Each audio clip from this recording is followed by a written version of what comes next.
Number 9 Oregon is going to be traveling to Kinnick Stadium in Iowa City, Iowa, to take on the now ranked Iowa Hawkeyes, ranked number 20 in the entire country. Boy, am I so excited for this game. First of all, I'm excited that Iowa is getting some flowers. They've been playing really good football here in the month of October. They have a really close loss to Indiana. They just been playing really good ball, and I'm glad that the CFP is paying Iowa some respect.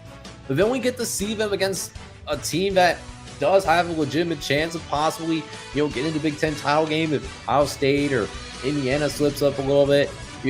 This really could shape, what both of these teams, like the rest of their Big Ten seasons, could end up looking like. Now, for Oregon, Oregon's been a really interesting team to profile, right? So the eye test for me tells me that Oregon is close to a top 5 team with the way that they dominated people, particularly early on in the year, right? Thinking about, what they did to Montana State. And I know Montana State's an FCS program, but that is one of the best teams in the FCS. And even when they go up against FBS competition, Montana State is not a team that gets blown out very often. That is a very proud program there in Montana State. They did Oklahoma State extremely dirty. They did Northwestern kind of dirty as well. So, they had this great start to the year. We thought that they had this really good win against Penn State, but that has aged like milk. That's been left in a refrigerator after you lost power for multiple days. It smells nasty now, particularly because we did see Oregon go into overtime. And then what we've seen from Oregon this past week is, they struggled against Wisconsin. And Wisconsin's been a team that has really struggled to do much of anything this year. Like, they've hardly had any kind of pulse. So for them to sit back and struggle against that team, it makes me wonder, are the Oregon Ducks, is this version of the Oregon Ducks, are they starting to run out of gas a little bit, right? Just based off of, what we've seen from the Wisconsin performance where they struggled against Wisconsin. The Indiana performance where even with a defensive touchdown, they were hardly in that game. They lost 30-20. If it wasn't for a defensive touchdown, it could have been worse. That's the crazy part. It could have been much worse. So, is this a team that is running out of gas in the month of November? I think that's a valid question based off of what we've seen from them in the past couple of weeks.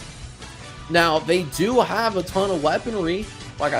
This is still a really good offensive outfit, averaging over 40 points per game. You don't do that on accident, regardless of who you're going up against. Dante Moore, still looks pretty good. You've got some nice weapons out on the outside. You do have this, plethora of tailbacks that they can rely on at any given time.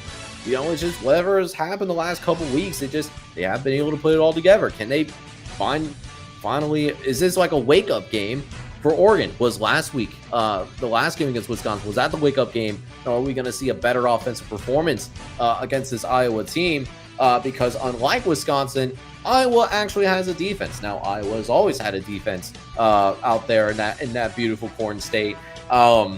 They know how to stop teams, and it may not be filled with super talented athletes, like maybe what we would see from a premium Georgia defense. You don't have the same athletes as Ohio State's defense, but Kurt Frenitz, he knows how to coach defense, man, and it's a fundamentally sound defense. It's a defense that is not going to beat itself too terribly often, and that's that is a team that, it shows in the defensive stats. It's only allowed 13 points per game. Now, what has always held off the Iowa team as a whole back has always been their offense.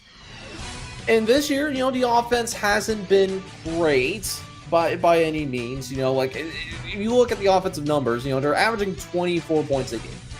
Not great. It's not super great by any means. But they do have an offense, and I think they really found Mark Gronkowski has done a really nice job in terms of running that offense. And while it's nothing flashy up there in Iowa City, they do, unlike in previous years, they do have an actual offense. Now, for Iowa to come out here and pull this upset off, I still think the best path for them is to make this a rock fight. I still don't necessarily feel comfortable in terms of getting into a shootout and expecting Iowa to come out and win a shootout. We have seen them do it this year, surprisingly. They've done it against Rutgers earlier this year on like a Week 9 game. At the same time, that's Rutgers, so we're talking about Oregon. Oregon, a much better football team than the Rutgers Scarlet Knights, obviously. So, okay, other key storylines to definitely keep an eye on. Can Iowa control the time of possession? Can they win third downs and maybe force Oregon to be a little bit less comfortable offensively? Limiting those possessions, I think, could really help Iowa out for sure. And then can the Iowa Hawkeyes also prevent Oregon from generating big plays and really stopping drives quickly? Because if Oregon is able to get a little bit more methodical drives, they can get more into their high tempo offense, and that could create some issues for Iowa, even though they do have home field advantage at their back, and it's a pretty stout run defense as well, which that's another thing too. If Iowa can win in the trenches and stop Oregon's rushing attack, it's a pretty good rushing attack, one that is average over 230 yards rushing per game. That would at least help Iowa, because if you can at least force Oregon to be one-dimensional, that's going to help with that defensive play calling as well. But, okay, let's check. For last time tonight, let's go ahead. What does the model have in store for us? And look at this. The model is essentially calling this a toss-up here, Chad. FanDuel is calling this a Oregon minus 6.5. But the model loves this Iowa Hawkeyes team, man. They're not favorites, but I mean, it's essentially a pick'em here, guys. Oregon minus a half point. So, this is with home field advantage. So, on a neutral side field right now, we're probably talking about Oregon minus 4 according to the model.